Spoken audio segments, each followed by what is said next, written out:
दोस्तों नमस्कार, आप सभी का स्वागत है आज की इस वीडियो में। इस वीडियो में हम आपके साथ डिस्कस करेंगे केवीएस पीआरटी टीचर की जो वैकेंसी है उसके लिए जो नया सिलेबस आया है उसमें क्या क्या चीजें नई ऐड की गई हैं और क्या क्या चीजें आपको पढ़नी है। डिटेल जानकारी मिलेगी एक ही वीडियो में, आपको कोई दूसरा वीडियो देखने की आवश्यकता नहीं पड़ेगी।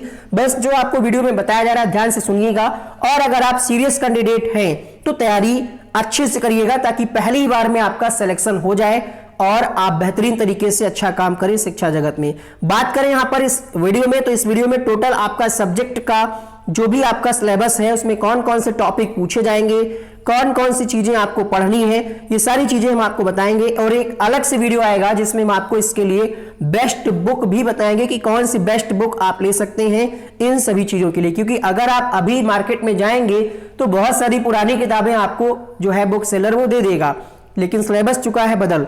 तो अब आपको क्या क्या चीजें पढ़नी है आइए एक एक करके हम देखते हैं। सबसे पहले अगर हम बात करें मोड ऑफ एग्जाम की, तो ये पेपर आपका ऑनलाइन तरीके से होगा। पहली बार ये पेपर ऑनलाइन तरीके से होगा। नंबर ऑफ क्वेश्चंस 180 रहेंगे, 180 मिनट का समय दिया जाएगा। पेपर अंग्रेजी और हिंदी दोनों ही भाषाओं में होगा। निगेटिव मार्किंग नहीं होगी। ध्यान देने वाली बात यह है कि इस बार जो रेशियो होगा आपका वो 70-30 होगा, यानी जितने भी आप नंबर लाते हैं रिटन एग्जाम में उसका 70%, और जो आपका टेस्ट है जिसमें डेमो टेस्ट और इंटरव्यू है इसका 30% जोड़ करके फाइनल मेरिट बनेगी। आप में से बहुत सारे बच्चों के मन में ये शंका होगी कि सर कितने नंबर अगर हम ले आए कि हमारा सिलेक्शन हो जाए, यानी हमें इंटरव्यू के लिए कॉल आ जाए। तो बात करें यहां पर हम आपको 180 में से आपका लक्ष्य होना चाहिए 150, लेकिन अगर आप 120 प्लस स्कोर करेंगे तो आपको इंटरव्यू के लिए कॉल आ जाएगा। यानी लगभग अनुमानित जो कट ऑफ है वो है 120 किसके लिए, रिटन में। तो आपको ध्यान रखना है, लेकिन ध्यान क्या रखना है कि 180 नंबर का पेपर है, 180 मिनट का समय होगा। टाइम मैनेजमेंट आपको अच्छे से करना होगा। दूसरी बात, अगर आप 120 का लक्ष्य लेकर के अभी से चलेंगे तो आपका नंबर आएगा 100, इसलिए लक्ष्य आपका होना चाहिए 150 से 160। 150 का जब आप लक्ष्य रखेंगे तो 120 प्लस नंबर आपके बड़े आसानी से आ जाएंगे। एक एक करके हम सिलेबस को समझते हैं। जैसा कि आपने देखा कि सिलेबस यहां पर 3 पार्ट में डिवाइड है, लेकिन हम आपको समराइज करके बताएंगे ताकि आपका कंफ्यूजन ना हो। ठीक है, यहां पर इन्होंने क्या किया है कि शुरुआत में 10-10 नंबर की हिंदी और इंग्लिश कर दी है और बाकी बाद में कर दी है। तो इसको हम समराइज करके बताएंगे। बदलाव क्या हुआ है ये आपका जानना जरूरी है। पहले रीजनिंग और कंप्यूटर 10-10 क्वेश्चन पूछे आते थे, इस बार 5-5 क्वेश्चन ही पूछे जाएंगे रीजनिंग के और कंप्यूटर के। तो ये बदलाव हुआ है। इसके अलावा सिलेबस से साइंस को हटा दिया गया है। पेडागोजी जो थी वो 20 की बजाय 60 नंबर की कर दी गई है। अब यहां पर बच्चे पूछते हैं कि सर पेडागोजी में हमें क्या क्या पढ़ना होगा, तो इसी वीडियो में आपको डिटेल टॉपिक हम बताएंगे कि कहां से आपको क्या क्या पढ़ना है। पेडागोजी ऑल सब्जेक्ट की पूछी जाएगी, ठीक है, किसी एक सब्जेक्ट की नहीं, ऑल सब्जेक्ट की पेडागोजी होगी। यहां पर हम इस पूरे सिलेबस को हमने एक साथ समराइज कर लिया है कि 180 क्वेश्चन कैसे पूछे आने हैं। तो टोटल हिंदी के क्वेश्चन आएंगे 30, इंग्लिश के 30, मैथमेटिक्स के 20 question, pedagogy 60 question, EVS 20 question, computer और रीजनिंग 5-5 क्वेश्चन, जीए यानी जीए और आपका जो है सीए करंट अफेयर्स और जनरल अवेयरनेस ये 10 नंबर की आएगी। तो इसमें भी क्या क्या टॉपिक आपको पढ़ने हैं उसकी भी हम बात करेंगे। अभी तक अगर आपने वीडियो को लाइक नहीं किया जल्दी से लाइक कर दीजिए, चैनल को सब्सक्राइब कर लीजिए। केवीएस की तैयारी आपको यहां पर कराई जाएगी, इसके अलावा सुपर टेट की भी तैयारी आपको यहीं पर कराई जाएगी। जितने भी टीचिंग एग्जाम से रिलेटेड है वो सारी तैयारी आपको यहां पर कराई जाती है बेस्ट फैकल्टी के साथ। नोट्स की अगर हम बात करें तो केवीएस के नोट्स को अपडेट किया जा रहा है। ठीक है, अगर आप नोट्स के लिए इंटरेस्टेड हैं तो 10 तारीख के बाद आपको नोट्स हार्ड कॉपी में दिया जाएगा। जल्दबाजी में हम कोई काम नहीं करेंगे कि जो रखा है पुराना उठा करके वही सब दे दें। सिलेबस के हिसाब से जो चीजें हैं वो अपडेट करके नोट्स हम प्रोवाइड कराएंगे। नोट्स के लिए आप हमारे व्हाट्सएप नंबर पे मैसेज करके जानकारी कर सकते हैं कि क्या चार्जेस रहेंगे।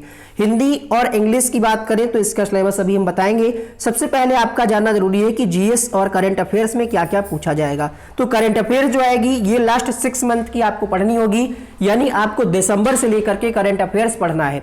ठीक है, अभी से आप करंट अफेयर्स डेली पढ़ना शुरू कर दीजिए, इससे जीएस आपकी अच्छी हो जाएगी। 10 नंबर में क्या क्या पूछा जा रहा है तो मान करके चलिएगा 2 से 3 क्वेश्चन करंट अफेयर्स का आ जाएगा, 1 क्वेश्चन इतिहास का, 1 पॉलिटी का, 1 आपका अर्थव्यवस्था का, 1 दिवस वाला कोई प्रश्न पूछ लेगा, 1 आपका पुस्तकें और लेखा का हो जाएगा, 1 आपका कोई राष्ट्रीय आंदोलन से संबंधित हो जाएगा, 1 पुरस्कार, 1 आपका बजट या पंचवर्षीय योजना से पूछा जा सकता है। अब यहां पर टॉपिक ज्यादा है तो कहीं ना कहीं किसी टॉपिक को जो हमने आपको टॉपिक बताए इसमें कोई ना कोई टॉपिक स्किप किया जाएगा, बट आपको पढ़ना सब है, ठीक है। अब यहाँ पर 10 ही क्वेश्चन पूछे आने हैं, तो कहीं ना कहीं कोई ना कोई एक दो टॉपिक से क्वेश्चन नहीं भी आ सकता है, बट आपको पढ़ना सब कुछ पड़ेगा। रीजनिंग की बात करें तो एक क्वेश्चन यहाँ पर रक्त संबंध से, एक अंक गणितीय संख्या श्रृंखला से, और एक आपका कोडिंग डिकोडिंग से, और तार्किक समानताएं, मौखिक तर्क, ये यहाँ पर टॉपिक कुछ दिए गए हैं रीजनिंग को लेकर के।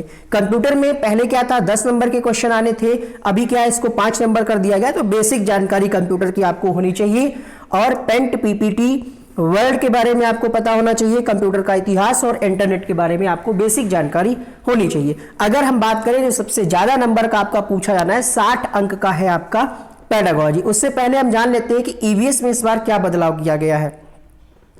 ईवीएस की अगर हम बात करें तो जो आपने सीटेट के टाइम जो थीम्स पढ़ी थी उन्हीं पर आधारित आपके प्रश्न पूछे जाएंगे, यानी इसमें सीटेट के जो टॉपिक हैं उनको भी इंक्लूड किया गया है। तो सीटेट की एनसीईआरटी 3, 4, 5 की समरी आपको पढ़नी होगी, बट प्रश्न उतना आसान नहीं आएगा। प्रश्न पूछने का स्तर थोड़ा सा अप होगा, कूट बना करके, घुमा फिरा करके प्रश्न पूछा जा सकता है। तो ये हो गई बात ईवीएस की। मैथमेटिक्स की बात करें तो इसमें 20 क्वेश्चन आने हैं, ज्यामिति, आकार और स्थानीय समझ, हमारे चारों ओर ठोस पदार्थ, संख्याएं, जोड़ घटाना गुणा भाग से क्वेश्चन।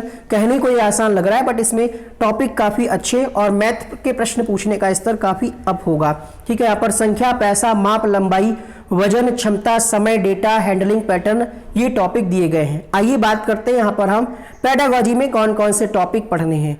पेडागोजी में जो पहला टॉपिक है 15 अंक पूछा जाएगा यहाँ पर, शिक्षार्थी को समझना। ये वही टॉपिक है जो आपने बाल विकास में पढ़े होंगे सीटेट की तैयारी करते समय या किसी भी टीचिंग एग्जाम की तैयारी करते समय। आप सबने विकास के बारे में पढ़ा होगा, परिपक्वता और विकास का संबंध पढ़ा होगा, विकास के सिद्धांत पढ़े होंगे, इसके अलावा विकास के क्षेत्र पढ़े होंगे, जितने भी क्षेत्र होते हैं शारीरिक, संज्ञानात्मक, सामाजिक, तो ये सब आपने पढ़ रखा है। बहुत ज्यादा आपको डरना नहीं है, ठीक है। किशोरावस्था दिया रखा है इसमें, प्राथमिक और सामाजिक ऋण की एजेंसियां, जो आप पढ़ते हैं कि प्राथमिक में परिवार है, द्वितीयक में अन्य चीजें आ जाती हैं, यह आपने पढ़ा है।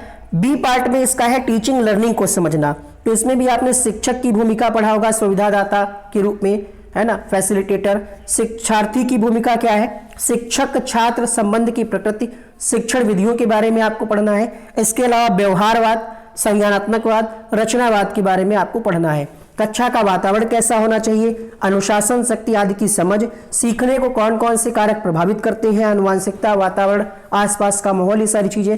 कक्षा निर्देश डिजाइन करना, छात्र गतिविधियों की योजना बनाना यानी लेसन प्लान, स्कूल में सीखने की जगह बनाना, पाठ्यचर्या और पाठ्यचर्या की शिक्षण अधिगम संकल्पना की योजना, ठीक है। मूल यानी आपको एनसीएफ अच्छे से पढ़ना है। इसके अलावा यहाँ पर इकाई योजना, पाठ योजना, शिक्षण सामग्री और संसाधन, शिक्षण अधिगम के लिए सूचना और यानी आईसीटी वाला आपको पार्ट पढ़ना है यहाँ पर कि आईसीटी का क्या रोल है शिक्षण में।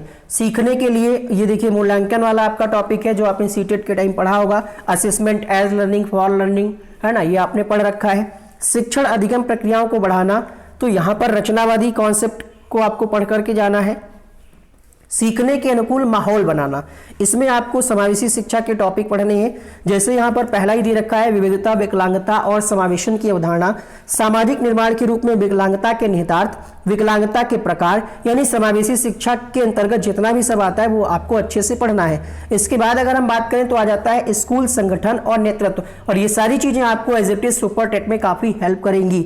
सुपर टेट में जो जीवन कौशल वाला पार्ट है और जो बाल मनोविज्ञान और शिक्षण कौशल, उन तीनों को अगर मिला ले तो यहाँ पर वही सारे टॉपिक दिए गए हैं। कुछ एक दो टॉपिक इधर उधर हो सकते हैं। यहाँ पर देख सकते हैं आप चिंतनशील व्यवसायी, टीम निर्माता, आरंभिक कोच और संरक्षक रूप में नेता, इस मतलब नेतृत्व कैसे करेंगे, इस पर आपकी परीक्षा में प्रश्न आने हैं।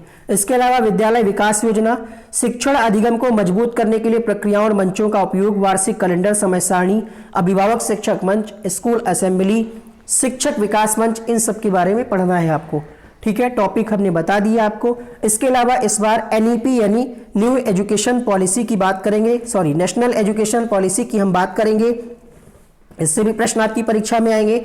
इसके अलावा स्कूलों में पाठ्यचर्या और शिक्षा शास्त्र, समग्र और एकीकृत शिक्षा, न्याय संगत और समावेशी शिक्षा, सभी के लिए सीखना, योग्यता आधारित शिक्षा, बाल अधिकारों के लिए मार्गदर्शक सिद्धांत, मुफ्त और अनिवार्य शिक्षा यानी आरटीई आपको पढ़ना है, ठीक है। स्कूली शिक्षा के विशेष संदर्भ में शिक्षा में राष्ट्रीय नीतियों का ऐतिहासिक रूप से अध्ययन करना, मैथ की हमने बात कर ही ली है, पर्यावरण की बात कर ली है। तो उम्मीद करते हैं सिलेबस आपको समझ में आ गया होगा। घबराना नहीं बहुत ज़्यादा, जल्दी हम केवीएस का बैच ला रहे हैं, तो जल्दी उसकी जानकारी आपको एक आधे दिन में मिल जाएगी। वेट करें, चैनल को सब्सक्राइब करें, बेल आइकन को ऑन करें। फिर भी अगर कोई डाउट है तो आप पूछ सकते हैं। हमने इस पूरे सिलेबस को 80 नंबर को भी एक साथ समराइज करके आपको बताया है।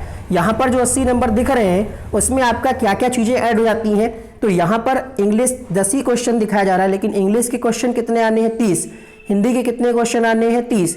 तो यहाँ पर 20 ये बढ़ गए, ठीक है 40। और 40 नंबर में आपका क्या बढ़ा है, तो यहाँ पर आप देख पा रहे होंगे ईवीएस मेंशन नहीं है, क्योंकि ईवीएस आपका जाती है इसमें, जो आपका सब्जेक्ट कंसर्न है इसमें ईवीएस चली जाएगी 20 नंबर की, ठीक है। तो 60 नंबर ये आपका बढ़ गया। और 20 नंबर आपका कौन कौन सा बचा है, आइए ये भी देख लीजिए।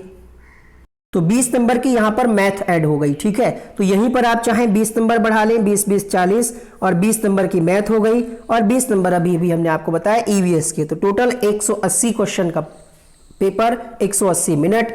इसके बाद आपको इंटरव्यू और टीचिंग की तैयारी करनी होगी। तो पहले आपका ध्यान होना चाहिए किस पर, आपका रिटन एग्जाम पर। अगर हम बात करें हिंदी में क्या क्या आपसे पूछा जाएगा, तो हिंदी के अगर हम सिलेबस की बात करें, देखिएगा यहां पर हिंदी के जो टॉपिक हैं वो क्या दिए गए हैं, आप देख पा रहे होंगे। पीआरटी के लिए यहां पर सब्जेक्ट स्पेसिफिक सिलेबस, हिंदी में यहां पर आपको ग्रामर सारी पढ़नी है, संज्ञा विशेषण वचन की पहचान व्यावहारिक प्रयोग, गणित के पाठ्यक्रम के अनुरूप हिंदी में संख्याएं, संयुक्त अक्षरों की पहचान, पर्यायवाची, विलोम, सर्वनाम, लिंग की पहचान, विशेषण का संज्ञा के साथ सुसंगत प्रयोग, वचन का प्रयोग, क्रिया काल, कारक चिन्हों की पहचान, ये आपके हिंदी के टॉपिक हैं। मैथमेटिक्स के टॉपिक हमने आपको बता ही दिए, ईवीएस के बारे में हमने आपको बता ही दिए। तो ये ऑफिशियल सिलेबस है। इसके अलावा अगर हम बात करें अन्य टॉपिक की, तो इसकी भी बात हम कर चुके हैं। तो आज के इस वीडियो में इतना ही रखते हैं। कोई डाउट है तो यहाँ पर आप कमेंट बॉक्स में पूछिएगा। कितनी सैलरी मिलती है केवीएस के अध्यापकों की, इसके अलावा कुछ अन्य वीडियो यहाँ पर बन करके आ रहे हैं। 2018 का पेपर यहीं से आप क्लिक करके देख सकते हैं। थैंक यू सो मच इस वीडियो को अंत तक देखने के लिए।